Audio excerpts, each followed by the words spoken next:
오늘 또 예배 앞에 나온 사랑하는 모든 성도님 한 분 한 분을 하나님께서 붙잡아 주셔서 믿음의 예배 영광의 자리에 참여케 인도해 주실 줄로 믿습니다. 요즘 그 장안의 화제가 그 스카이캐슬이더라고요. 뭐 말만 하면 다 롯데캐슬이 아니고 스카이캐슬 이야기를 해서 정말 많이들 이야기를 하는구나. 아마 왜 그런가 생각을 해보면 우리 현실과 너무 이렇게 일치하는 것들이 많기 때문에 아마 그 드라마 속에 나타나고 있는 많은 이야기들과 어떤 스토리들이 남의 이야기 같지 않고 우리 안에 있는 이야기들을 우리가 보고 있는 것 같은 느낌을 드니 아마 그 드라마의 사람들이 많이 이렇게 호응을 하는 것 같습니다. 근데 그 드라마 속에서 이제 유행하는 몇 가지 대사들이 있더라고요.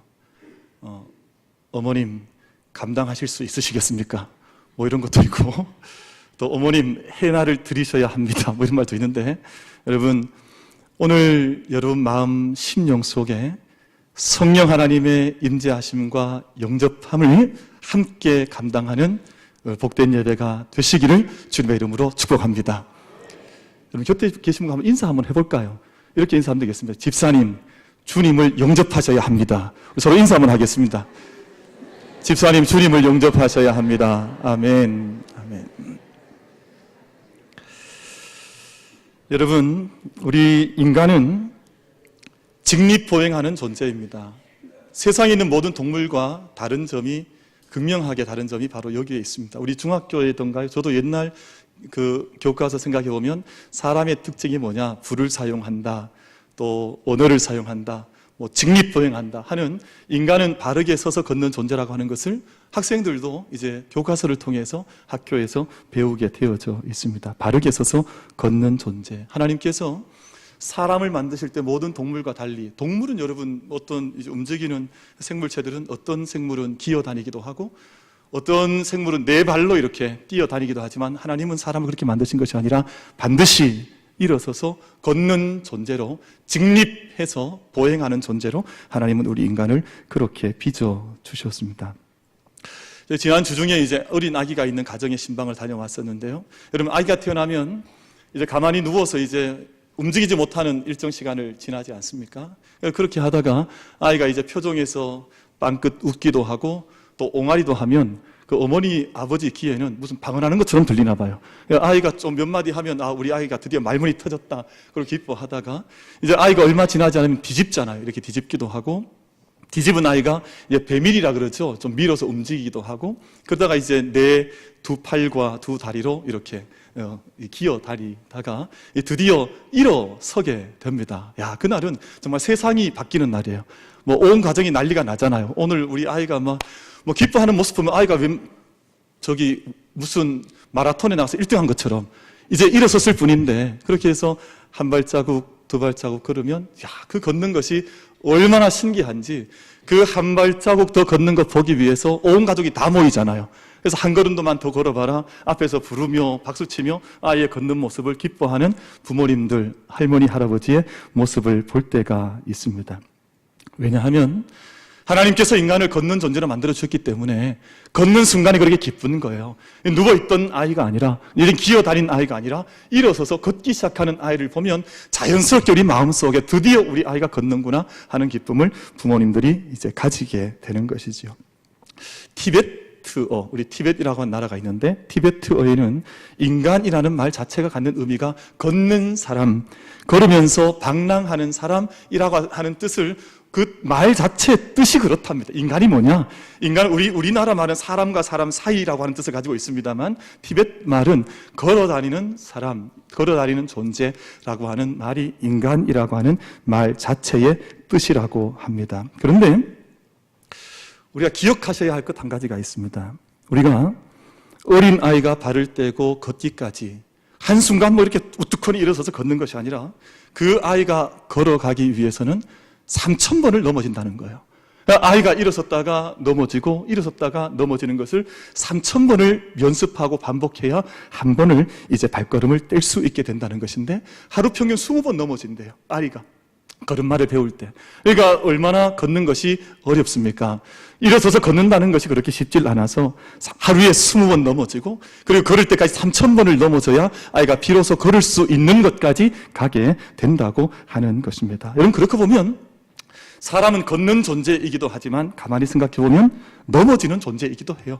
한번 제대로 걷기 위해서는 수없이 넘어짐을 경험해야 반듯하게 한번 일어서서 걸을 수 있는 존재, 바로 우리 사람들 아닌가 하는 생각을 가지게 됩니다. 여러분, 그래서 저희가 보통 존재가 아니에요. 우리가 몇 번 넘어졌던 사람들이에요? 3000번 넘어졌던 사람들이에요. 3000번 넘어졌지만 다시금 3000번을 일어나서 지금도 걷고 있는 사람들. 여러분, 그래서 곁에 있는 분이 보통 분이 아니에요. 그분이 독한 분입니다. 3000번을 넘어졌다가 다시 일어난 분이 그 옆에 계신 분이에요. 여러분, 한번 인사 한번 하겠습니다. 집사님 보통 분이 아니십니다. 인사 한번 하겠습니다. 집사님은 보통 분이 아니십니다.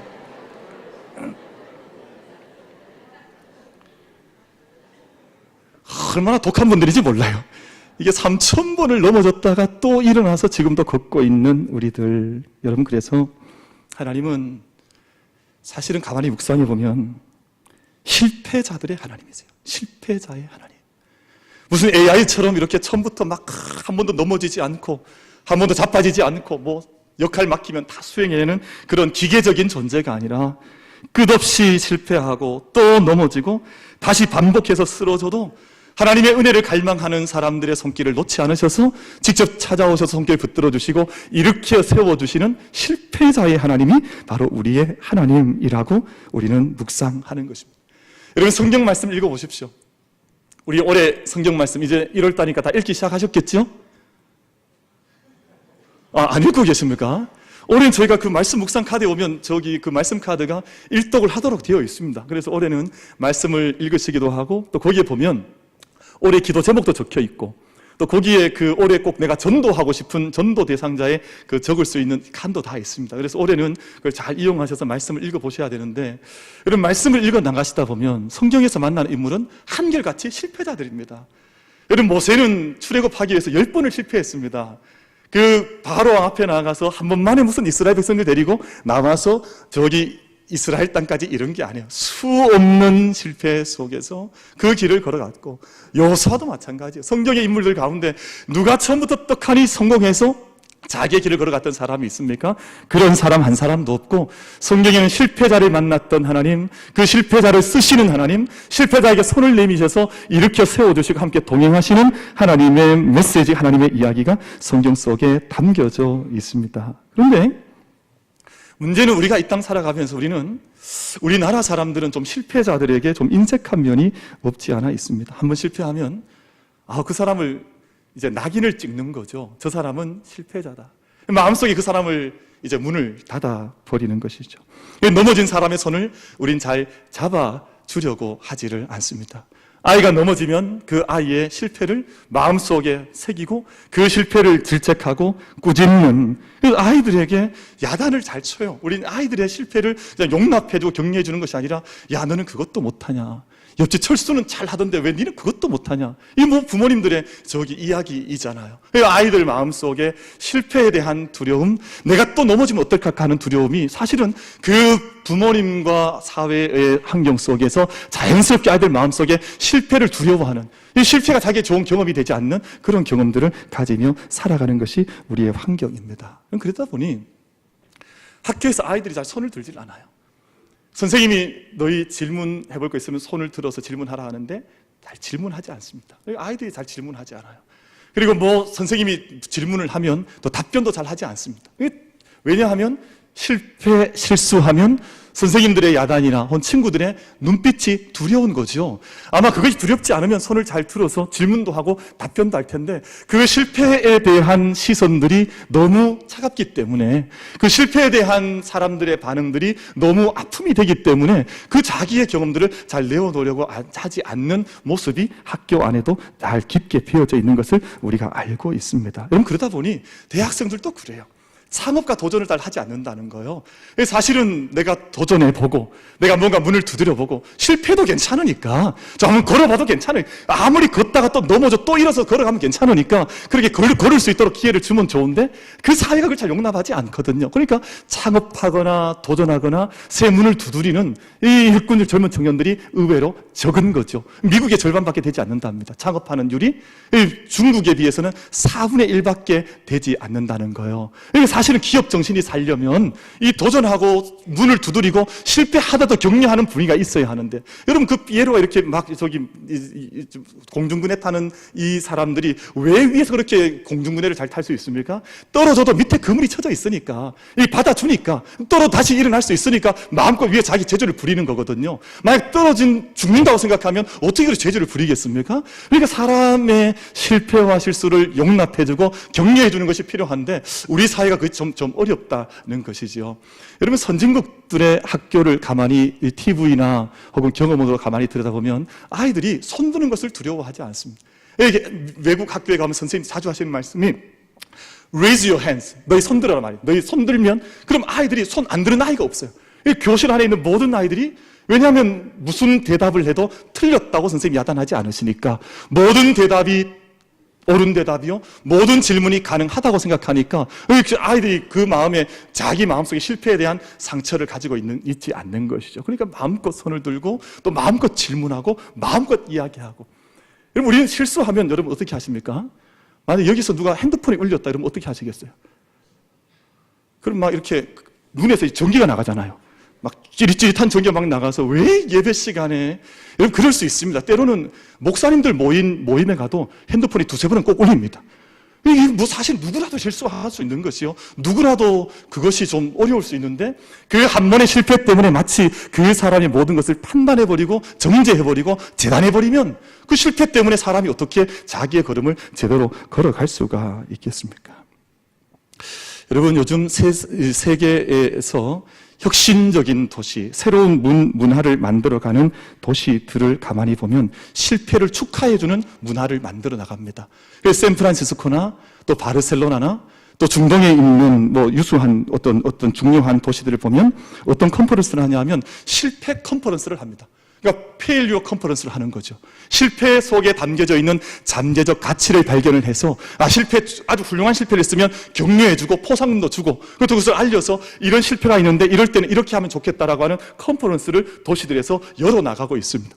여러분 한번 실패를 깊게 해보면 다시 그 안에 담겨지는 지혜들이, 잠재적 가치가 얼마나 많은지 모릅니다. 그러니까 실패했다고 해서 우리가 덮어버리는 것이 아니라 그 실패를 통해 다시금 일어날 수 있도록 격려해주고 문을 열어주는 것이 얼마나 귀한 일인지 모르죠. 여러분 우리 가정이나 우리 모든 삶의 자리, 우리 교회나 여러분 일터 모든 삶의 자리에서 때때로 실패할 것입니다.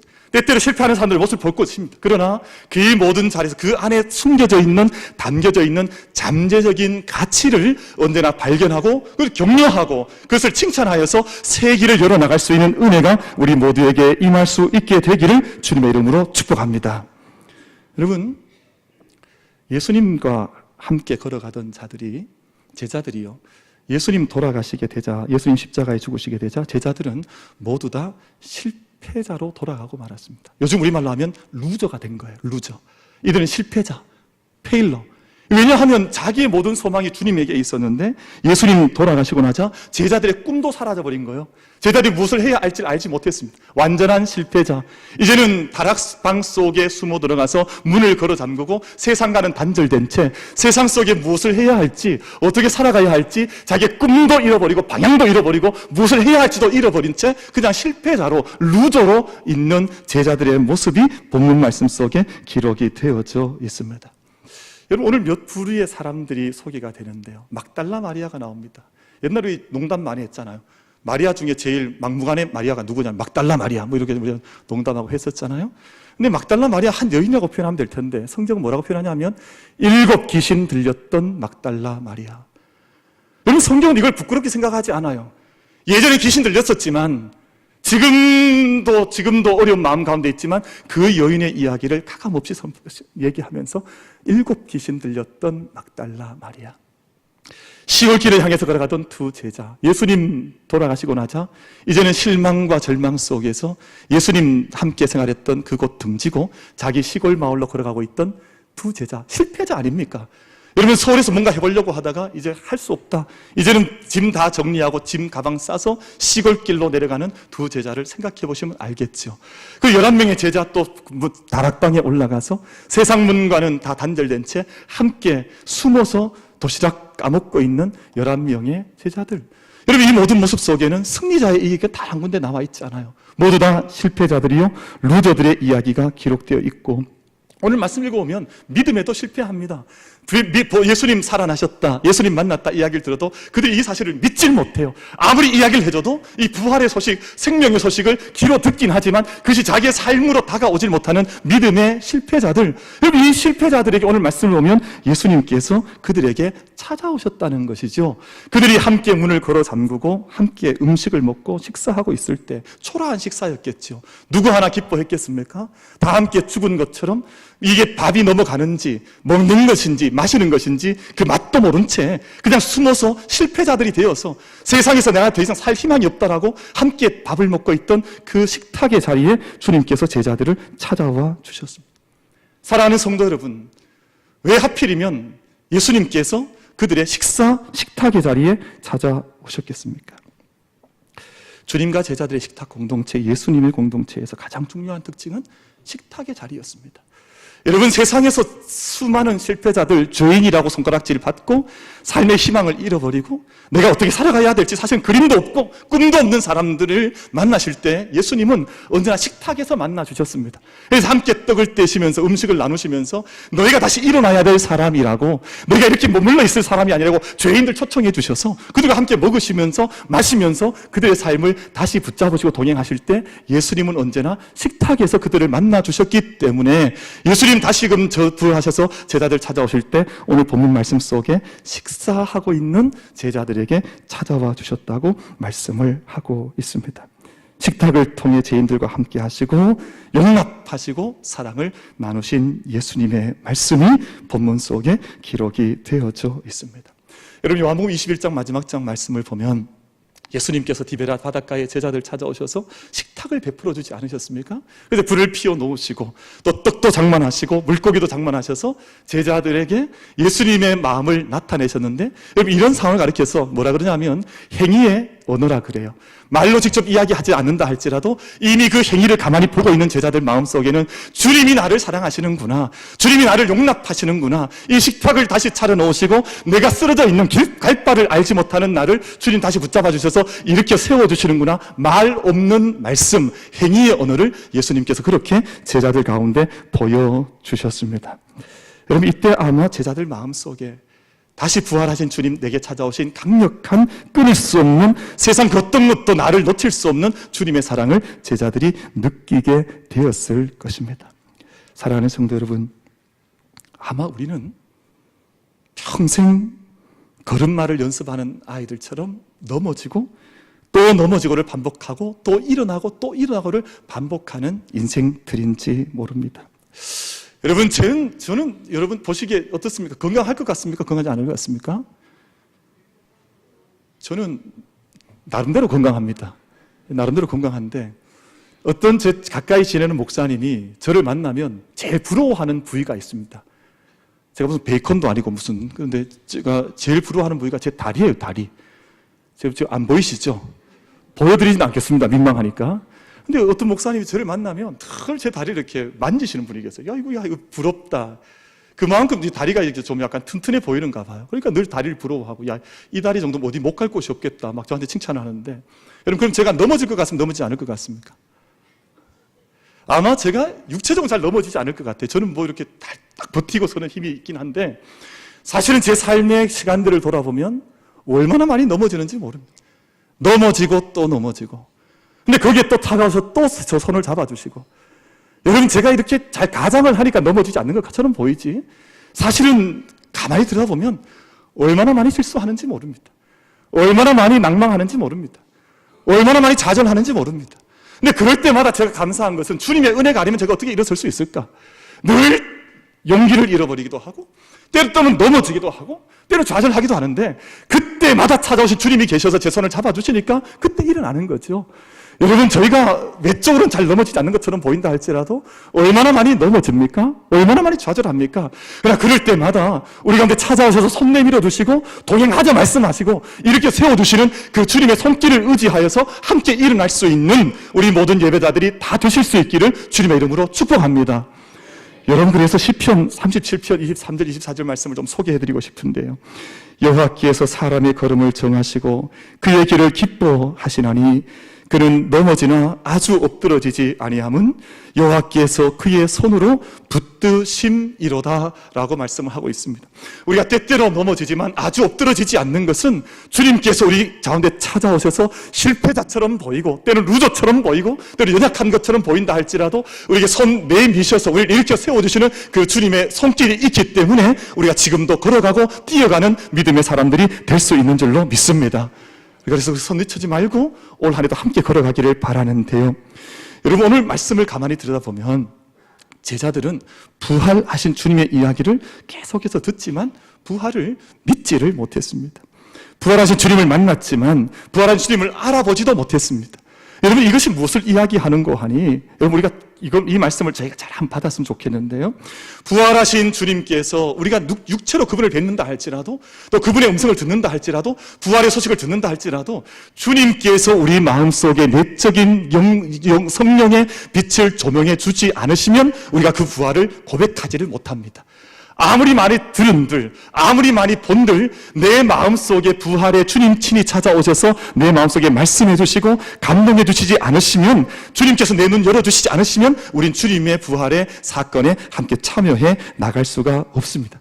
그러나 주님께서 내 마음속에 감동을 주시면 부활이, 생명이 그때 경험이 되는 것이지요.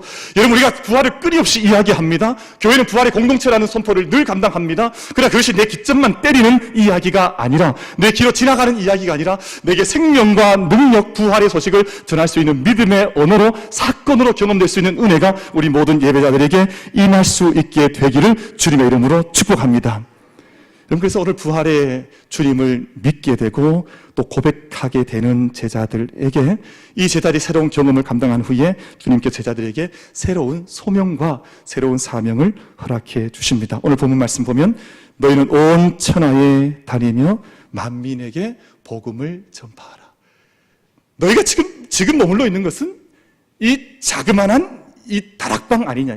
작은 방에 문을 걸어 잠그고 멈춰져 있는, 힘을 다 잃어버리고 낭망해버리고 쓰러져 있는, 음식 먹는 맛도 모른 채 앉아있는 너희들이 아니라 이제는 부활의 주님을 만난 이후에는 너희는 온 천하에 다니면서, 어딜 다녀야 하고요? 온 천하에 다니면서 복음을 전파하는 사람이 되어라. 주님께서 그렇게 새로운 삶을 명해 주셨습니다. 이런 믿음의 사람들은요, 이 코 늘어뜨리고 또 어깨 다 늘어뜨리고 힘없이 맥없이 초점도 잃어버린 채 그렇게 살아가는 사람들이 믿음의 사람들이 아니에요. 지금 부활의 주님 만나지 못했을 때에는 정말 맥 놓고 있었죠. 저희들이 무엇을 해야 할지도 알지 못했죠. 그러나 부활의 주님을 저들이 만나고 난 이후에는 주님의 이 말씀이 너희는 온 천하에 다니며 만민에게, 누구에게요? 만민에게 복음을 전파하라. 힘찬 삶을 살아가라고 명령하셨습니다. 우리 모두가 우리 어깨에 힘을 좀 넣고 시선도 바르게 하여서 직립보행하여서 우리에게 주님께서 우리에게 명하시는 그 믿음의 감당을, 능력을 함께 감당해 나갈 수 있는 우리 모두가 다 될 수 있게 되기를 주님의 이름으로 축복합니다. 그래서 믿는 사람처럼 믿고, 호흡하는 사람처럼 호흡하고, 또 주님께서 맡기신 명령을 듣는 사람처럼 그 명령에 응답해 나갈 수 있는 믿음의 사람들. 그래서 믿음의 사람은 걸음걸이도 좀 달라야 합니다. 걸어갈 때 뒤에서 오면 이제 도살장 끌려가는 사람처럼 걷지 마시고, 걸어갈 때 정말 오늘 이 말씀과 같이 너희는 온 천하에 다니며 만민에게 복음을 전파하라. 여러분, 우리 교회가, 우리 여러분의 믿음의 가정과 우리 모든 믿음의 자리가 이 말씀 앞에 응답할 수 있는 믿음의 응답이 우리 모두에게 이루어질 수 있게 되기를 주님의 이름으로 축복합니다. 잠언 4장 25절과 27절 말씀을 제가 잠시 소개하고 싶은데요. 내 눈은 바로 보며, 눈빛을 바르게 하라는 거예요. 여러분, 바로 보지 못하는 사람이 있습니다. 사람이 사람 만났는데 자꾸 눈빛을 피하는 사람이 있어요. 마음속에 뭔가 두려움이 있고 뭔가 떳떳하지 못한 게 있고 부끄러우니까 앞을 보지를 못하는 거예요. 근데 의외로 그런 사람이 많습니다. 그런데 이 잠언 말씀에서 너는 내 눈은 바르게 보며 내 눈꺼풀은 내 앞을 곧게 살펴서 내 발이 행할 길을 평탄하게 하며 내 모든 길을 든든히 하라. 좌로나 우로나 치우치지 말고 내 발을 악에서 떠나게 하라 라고 말씀합니다. 믿음의 사람답게 걸어가라. 힘찬 삶을 이렇게 명령하고 있는 것이지요. 저는 좋아하는 사자성어 있는데요, 호시우행이라고 하는 말을 대단히 좋아합니다. 호시우행이란 무슨 말이냐 하면 호랑이처럼 본다는 거죠. 호랑이 눈이 얼마나 불같이 번쩍이는 눈입니까?